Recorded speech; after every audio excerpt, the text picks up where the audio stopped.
Everyone, good morning दोस्तों। कैसे हो? हम उम्मीद करते हैं आप सब अच्छे होंगे।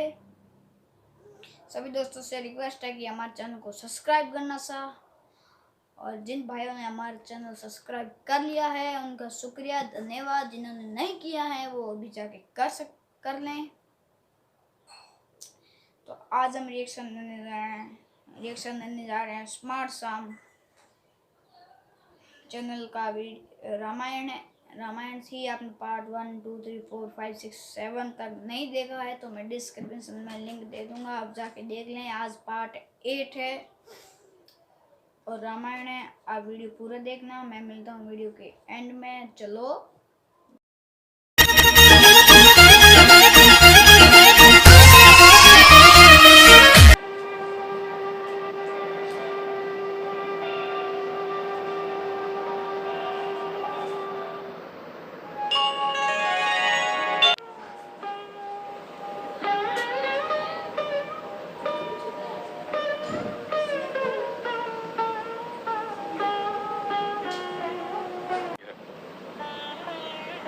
इस अंतर ज्वाला को शांत करो मित्र। यह ज्वाला तो केवल बाली के लहू से ही शांत हो सकती है राघव, क्योंकि यदि मैं हृदय की इस दहकती हुई आग को शांत करने की बात कभी सोचता भी हूँ तो बाली सोचने नहीं देता।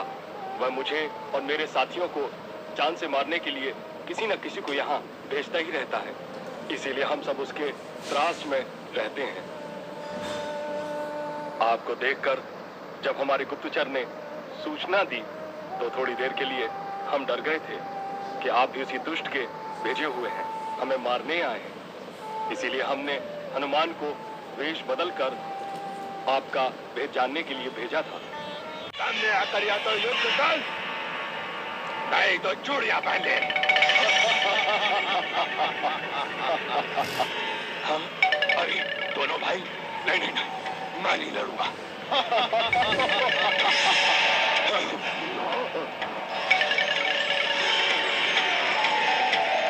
हम दोनों भाइयों को साथ आया देखकर मैं दानव भयभीत होकर भागा। हम दोनों भाइयों ने तेजी से उसका पीछा किया।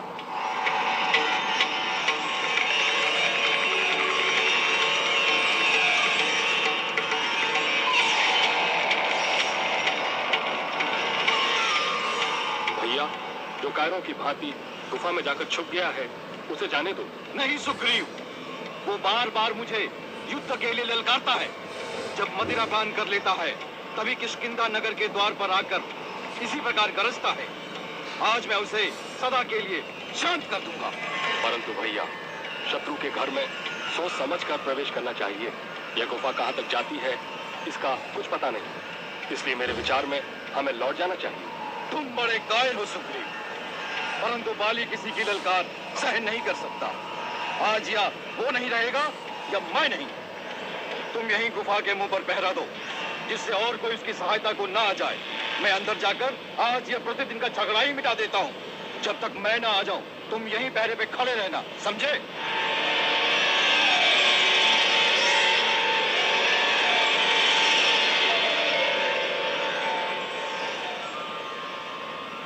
बाली की आज्ञा पालन के लिए मैं कंदरा के बाहर खड़ा प्रतीक्षा करता रहा। दिन पर दिन, मास पर मास बीतते गए। वहीं प्रतीक्षा करते हुए 1 वर्ष बीत गया।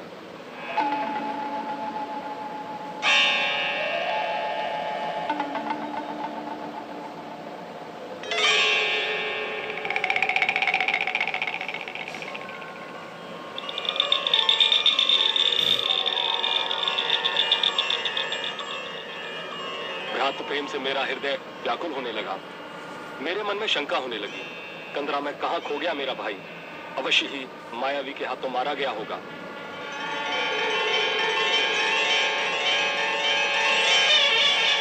दीर्घ काल के पश्चात एक दिन अचानक मैंने देखा कि उस कंदरा में से फेन सहित खून की धारा फूटकर बाहर निकल रही है। साथ में गरजती हुई आवाजें सुनाई पड़ी।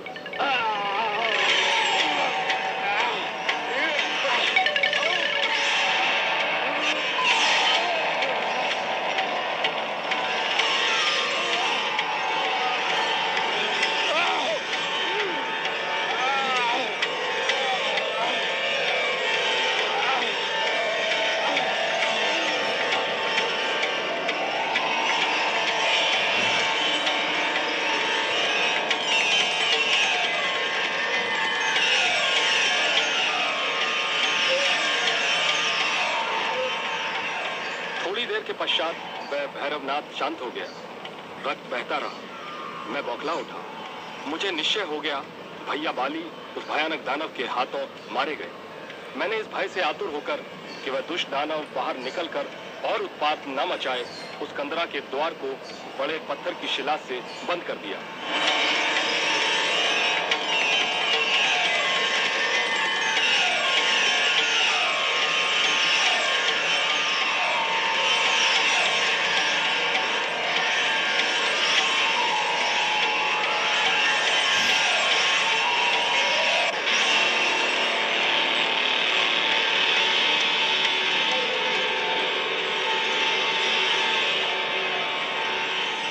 शोक से व्याकुल होकर मैं किष्किंधापुरी लौट आया।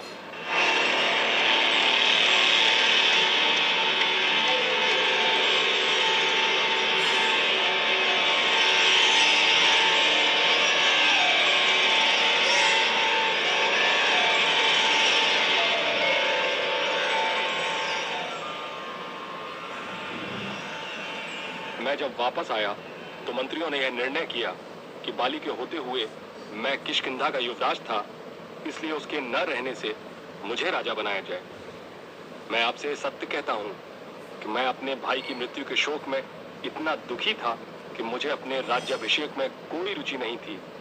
परंतु मंत्रियों आदि ने यह सोचकर कि राजा के बिना सारा वानर साम्राज्य बिखर जाएगा, उसी दिन मेरा राज्याभिषेक करके मुझे राजा बना दिया।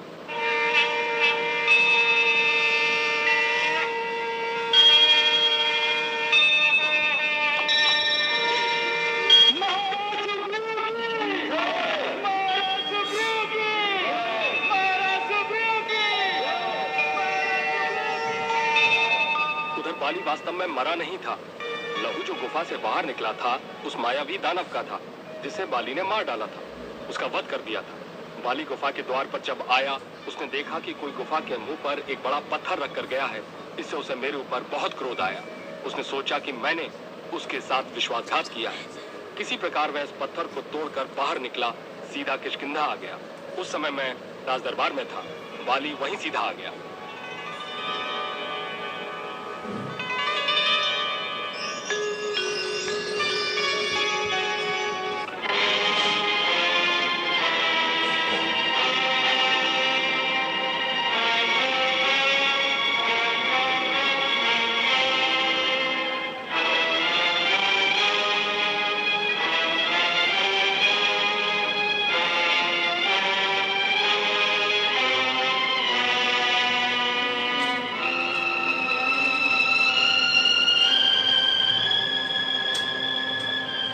भैया आप? हाँ, मैं वापस आ गया। मैं जानता हूँ मेरे जीते जी वापस आ जाने से तुम्हें बहुत कष्ट हुआ होगा। हाथ में आया हुआ राज्य जाता दिखाई दिया होगा।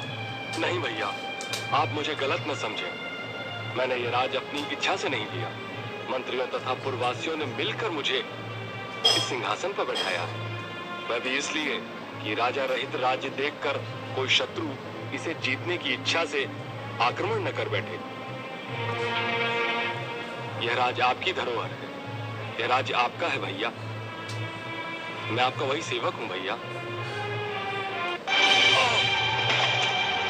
विश्वासघाती, अब ऐसी चिकनी चुपड़ी बातें करके तुझे लज्जा नहीं आती? इस पापी को देखो। मैं इसको अपना अनुज समझकर अपनी रक्षा के लिए गुफा के मुंह के द्वार पर छोड़ गया था, ये कहकर कि मेरे आने तक यही पहरा देना ताकि जब तक मैं उस मायावी दानव से युद्ध करके उसे मार न लूं और कोई इस राक्षस की सहायता के लिए अंदर ना सके। परंतु इसने भ्रातृद्रोह किया है। मेरी रक्षा करने की जगह इस दुष्ट ने उस कंदरा के मुंह पर एक बड़ी सी शिला रखकर उसे बंद कर दिया। अवसर पाकर राज्य पद भी ग्रहण कर लिया। अपने भाई और राजा के साथ द्रोह करके ये मृत्युदंड का पात्र हो गया है। अब मैं अपने हाथों इसका वध करूं तो अनुचित नहीं होगा। नहीं महाराज, ये सत्य नहीं है। आज मैं तुझे नहीं छोड़ूंगा।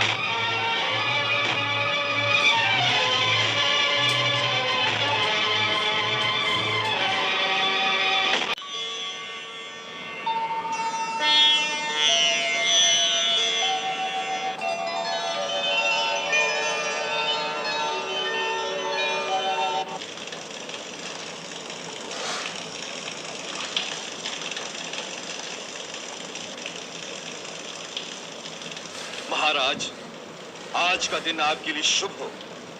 श्री राम की प्रतिज्ञा के अनुसार आज सूर्यास्त से पहले आप किष्किंधा नरेश होंगे। उसके लिए आपको अभी से बधाई हो। हनुमान, हम इसी चिंता में हैं। इसमें चिंता की क्या बात है महाराज? महाराज ये सोच रहे हैं कि उन्होंने बड़ी भीषण प्रतिज्ञा कर ली है, परंतु वो ये जानते हैं कि बाली कितना बलशाली है। क्या वो दोनों बाली को मार सकेंगे? मुझे तो विश्वास है कि अवश्य मारेंगे। महाराज, उनके श्री चरणों में मैंने शंख और चक्र के चिन्ह देखे हैं। इससे सिद्ध होता है युद्ध के लिए ललकारता हूँ। बाली बाहर निकल। बाली, ओ बाली। बाली शत्रु की ललकार को कभी सहन नहीं कर सकता। वो उसी समय नगर के द्वार पर आ गया और दोनों में एक भयानक युद्ध आरंभ हो गया।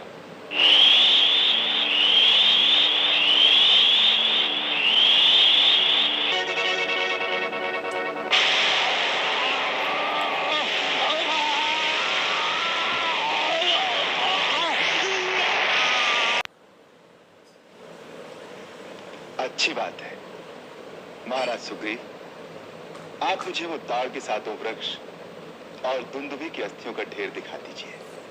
आइए प्रभु, चलिए।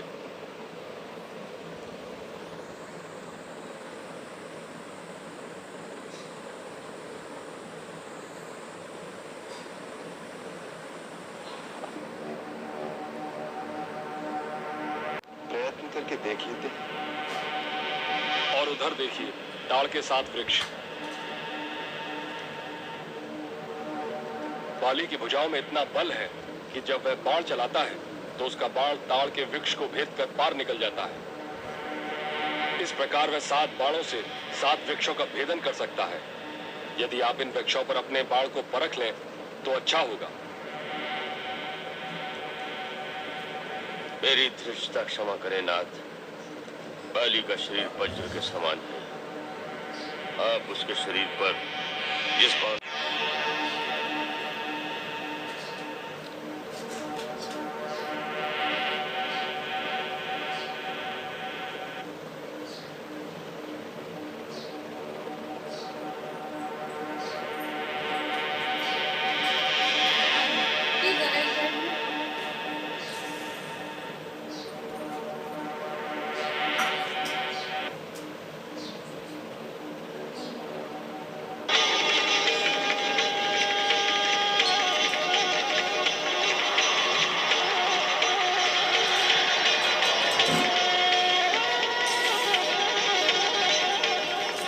प्रभु, धन्य हैं आप।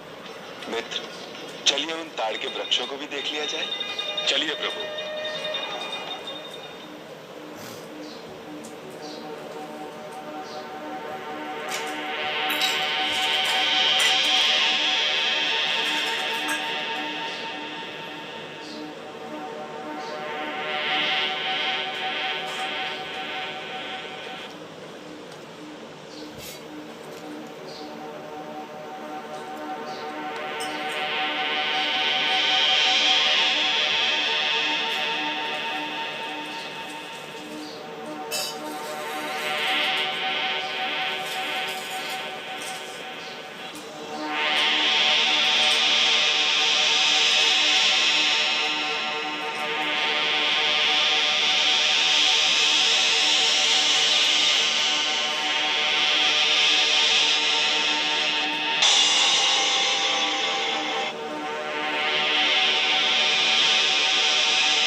तो गाइज, आप सबने वीडियो देखा।